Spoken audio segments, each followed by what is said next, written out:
तो इमरान खान साहब अपनी डेडलाइन से, अपने मौक़िफ़ से, लॉन्ग मार्च से पीछे हट गए। हाँ बिल्कुल जाहिर है, क्योंकि अब ये पिटीशन जो की है इससे तो अब ये हफ्ता 10 दिन 2 हफ्ते तो ये पिटीशन के ऊपर बहस होती रहेगी, मुलतवी होगा, ये होगा, एविडेंस गवर्नमेंट लेके आएगी, उसको एग्जामिन किया जाएगा, तो उसे समझोगे गई हो गया है काम। अच्छा, तो खान साहब एक्चुअली उनको इस बात का एहसास है कि अब एक सेकेंड लॉन्ग मार्च पहली के फेलियर के बाद नाकामी हुई ना उसकी, पहली तो बड़ी सीधी सी वो खुद एतराफ़ करते हैं तैयारी तो नहीं थी। उसके बाद अब फौरी तौर पे एक थकी हुई, हारी हुई, पसपा हुई पार्टी जिसके लोग अभी इकट्ठे होने के लिए तैयार नहीं है। और पिछली दफ़ा से आपने देख ही लिया कि पंजाब से कितने थे और केपी से थे और कहीं और से था ही नहीं, बंदा ना बंदे की साथ। तो इसलिए खान साहब को इस बात का एहसास है और वो जैसे कहते हैं ना ब्रीदिंग स्पेस, सांस लेने का मौका ढूंढ रहे हैं ये सुप्रीम कोर्ट के पास जाने से। उन्हें किसी सूरत में भी खुली छुट्टी सुप्रीम कोर्ट नहीं देगा, ये मैं आपको प्रेडिक्शन दे रहा हूँ। अच्छा। इफ़ एंड बट ये अगर वो अगर ऐसे अगर ऐसे अगर ऐसे और टाइम पास हो जाएगा। खान साहब जून बजट के बाद तक पहुंच जाएंगे। अच्छा, तो खान साहब यही प्लानिंग कर रहे हैं कि अगर सुप्रीम कोर्ट का फैसला जो भी है जब भी आता है तो वो अगले 10-15 दिन के बाद ही कुछ फैसला मिलेगा उनको।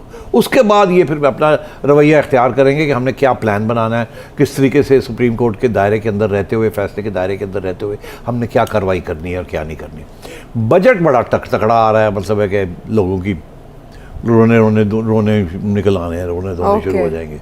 खान साहब उसी के इंतज़ार में अच्छा, कि वो ये फैसला सुप्रीम कोर्ट का मुलतवी हो जाए या अभी चलता रहे, कोई फैसला ना आए, हमें कोई फैसला ना करना पड़े।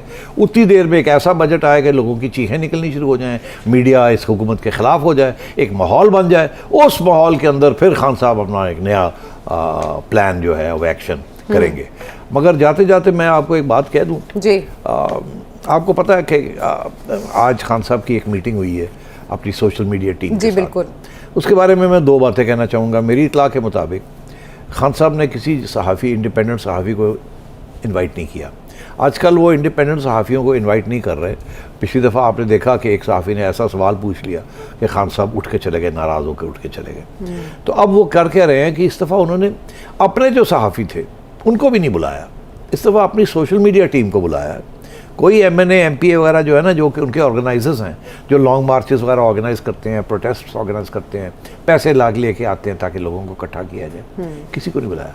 सोशल मीडिया टीम को बुलाया और उसको तैयार किया है कि आप हमारी की पूरी अटैक जो आनी है वो सोशल मीडिया के ऊपर आप तैयारी पकड़ें। मुझे ऐसे लग रहा है कि खान साहब को इस बात का एहसास हो रहा है कि अब अगली लॉन्ग मार्च नहीं होनी और जो लॉन्ग मार्च होगी वो सोशल मीडिया पर होगी। उसके लिए अब पूरा एक प्लान बन रहा है कि किस तरीके के साथ प्रोपागेंडा किया जाए और उस प्रोपागेंडा के ज़रिए एक प्रेशर पॉइंट बिल्डअप किया जाए। और मेरा ये ख्याल है वो प्रेशर पॉइंट जो है वो जुडिशरी के ऊपर ही होगा, क्योंकि अभी ये फैसले आने हैं। तो इसलिए अब से उनको तैयारी की जा रही है कि आप प्रेशर डालें। कन्विंसिंग है दलाइल खान साहब के? नहीं, बिल्कुल नहीं। अच्छा, हाँ, उसकी वजह ये है कि तो उनको सूट करता है ना। उनका ये मौक़िफ़ है कि मैं ही सही रास्ते पे हूँ अखलाकी, इसके अलावा कोई भी रास्ता और तो कोई रास्ता नहीं है, एक ही रास्ता है, तो न्यूट्रल तो हो ही नहीं सकते आप, तो मेरे साथ ही आपको खड़ा होना पड़ेगा। तो ये उनका मौक़िफ़ है। तो ये तो पहले ही रिजेक्ट हो गया जब उन्होंने न्यूट्रल्स ने कह दिया कि हम न्यूट्रल हैं। तो ये तो उनको कह रहे हैं आप न्यूट्रल ना रहें, मेरे साथ आएँ।